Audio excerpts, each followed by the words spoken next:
চলতি বছরের শেষের দিকে ৩ দফায় সুদ হার কমাতে পারে মার্কিন কেন্দ্রীয় ব্যাংক ফেডারেল রিজার্ভ। এমনটাই আশা করছিলেন বিশ্লেষক ও বিনিয়োগকারীরা। তবে সুদ হার কমানো নিয়ে কোনো তাড়াহুড়ো করতে চান না বলে সাফ জানিয়ে দিয়েছেন ফেড চেয়ার জেরেমি পাওয়েল।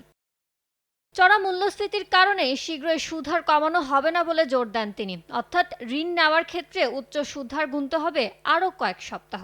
বছরের শুরু থেকে মূল্যস্ফীতি কমানোর দিকে নজর দিয়েছে ফেড।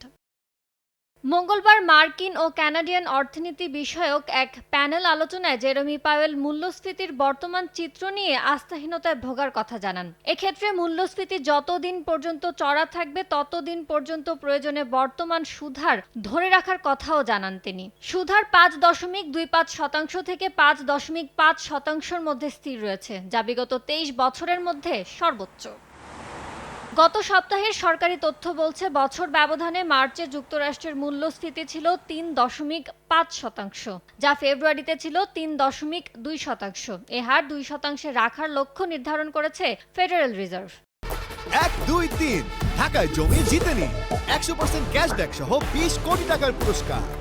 এদিকে সুদহার কাটছাট হবে বিনিয়োগকারীদের এমন অনুমানের ওপর ভিত্তি করে এতদিন ঊর্ধ্বমুখী ছিল স্বর্ণের বিশ্ববাজার।